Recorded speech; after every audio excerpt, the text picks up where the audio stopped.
Durante passagem por Santa Catarina, neste mês de agosto, o presidente Lula vestiu um lenço palestino chamado kefiyeh, no qual estava escrito em árabe: Jerusalém é nossa, nós estamos chegando. A frase é usada para defender a tomada de controle da cidade israelense pelos palestinos. No Instagram, o assessor digital do primeiro-ministro de Israel, Benjamin Netanyahu, criticou o encontro de Lula com a organização pró-Palestina. Anania Naftali escreveu, abre aspas, o presidente do Brasil orgulhosamente vestiu um kefiyeh. Lula está muito ocupado se reunindo com radicais para se importar com o futuro do Brasil. Perigoso e vergonhoso, fecha aspas. Tá aí então, Piotr, essa manifestação do assessor digital do primeiro-ministro Benjamin Netanyahu, a gente acompanha aí na tela com a imagem do Lula vestindo esse lenço palestino. Eu até sugeriria a possibilidade de o Lula não saber o que estava acontecendo se ele já não tivesse tomado posição muito clara nesse conflito. Então, o lenço passa a ser só um adorno que agrava. Então ele sabe do que ele estava fazendo. Ele sabia exatamente o que ia acontecer e contaram para ele, ele mesmo fez isso. A pergunta é, por que insistir nisso? O Lula colocou o Brasil, nesses últimos conflitos, o Lula colocou o Brasil sempre do lado errado da história. Vamos lá, os 3 ou 4 mais recentes. Começo pela guerra na Ucrânia, a invasão da Rússia no território ucraniano. Ele equivaleu a condição da Ucrânia invadida, ele fez uma falsa equivalência, entre a condição da Ucrânia invadida da Rússia invasora. Falsa equivalência criminosa do ponto de vista geopolítico. Nós estamos com um país invadido e um país invasor, são coisas muito diferentes. Vamos lá. Aí vem o conflito de Israel. No conflito de Israel, ele demora a ser realmente solidário aos israelenses que tiveram um ataque terrorista por terroristas do Hamas no seu território, centenas de pessoas sequestradas e mortas. Bom, o Lula conseguiu e vem com o discurso que, mas precisamos discutir uma situação para a Palestina. Este é o segundo assunto. Primeiro é uma solidariedade inalienável aos israelenses. Depois, sim, podemos discutir, mas não, ele começou a colocar em dúvida Israel, conseguiu ser persona non grata. Israel é um país que tem relações amistosas com o Brasil, históricas, mais que isso, relações comerciais importantes e estratégicas, parte de componentes de aviões da Embraer, uma das empresas mais sofisticadas do Brasil, são israelenses. Bom, começa por aí. Israel não negou ajuda ao Brasil sempre que o Brasil precisou. Vale lembrar de Brumadinho, por exemplo, do governo Bolsonaro. Mandou uma equipe especializada para tentar fazer o que era possível diante do tamanho da tragédia. Vamos lá, siga um pouco mais. Agora, recentemente, o que faz o Lula? Ele não consegue condenar a ditadura da Nicarágua, não consegue condenar a ditadura de Maduro na Venezuela. Insiste nessa tese, mas não é uma ditadura, ele é autoritário, mas não é uma ditadura. Ele coloca novamente o Brasil no pior lugar da história, do lado errado da história. Agora insiste nesse negócio. Usa um lenço que não deveria usar.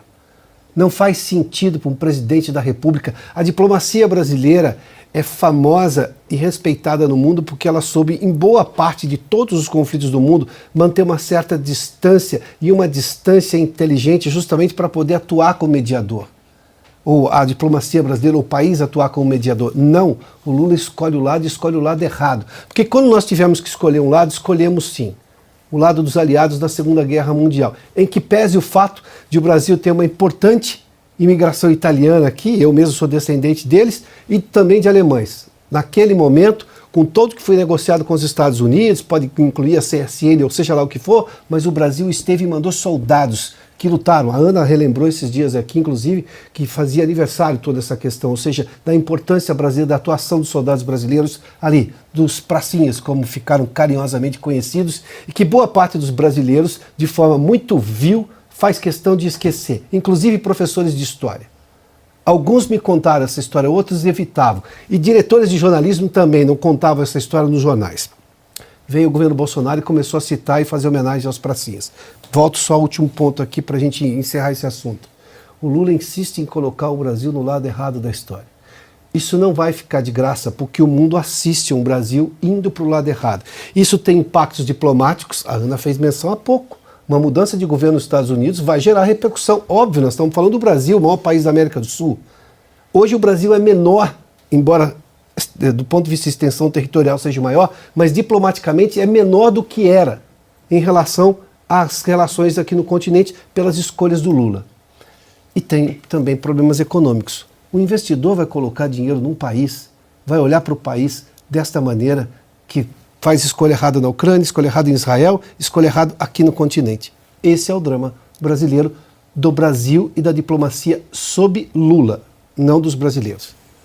Pois é, Ana Piotr falou do governo Lula do lado errado da história, e aí lembramos do seu artigo publicado aqui na Revista Oeste, justamente tratando do tema, e tem uma foto que ilustra muito bem, não sei se temos aí a foto do vice-presidente Geraldo Alckmin ao lado de vários líderes, tá aí, líderes do Houthis, Jihad Islâmica, Hezbollah e também do Hamas, tá aí então na tela para quem nos acompanha, e a Ana escreveu esse belíssimo artigo aí, o Brasil com o eixo do mal, na edição 228, tá aí na tela, então, para quem nos acompanha, vale resgatar esse texto, mais atual do que nunca, Ana. Pois é, Paula, lembrando, eu gosto muito de lembrar de uma, né, comentei ontem aqui de uma assinante que disse a Revista Oeste é de fato um cartório, porque tanta coisa vai acontecendo no mundo também. Lembrando que essa foto, Paula, se a produção puder colocar de novo na tela, nós estamos falando de líderes terroristas, líderes que odeiam o Ocidente, que odeiam a liberdade, que odeiam as liberdades individuais, que odeiam os direitos das minorias, das mulheres, LGBTs, odeiam. O líder do Hamas nessa foto, inclusive, ele foi morto 2 horas depois dessa foto. E o vice-presidente Geraldo Alckmin, numa reunião ali, numa cerimônia de posse do presidente do Irã, isso é uma foto histórica para o Brasil e não é uma foto de uma maneira festiva e positiva dizer que estamos em uma foto histórica para o Brasil. É uma foto histórica do lado ruim da história, né? Do lado da barbárie, do lado obscuro, do lado daqueles que odeiam, como eu disse, o Ocidente. Infelizmente, esse é o Brasil de Lula. E aí a gente volta, né? Faz uma volta à eleição de 2022 e aí a gente questiona aqueles que o Piotr sempre comenta aqui que assinaram, os signatários da Carta pela Democracia, ou todos aqueles outros, né, isentões, conservadores, acadêmicos, que disseram que Jair Bolsonaro e Lula estavam no mesmo patamar. Não, essa foto mostra que não.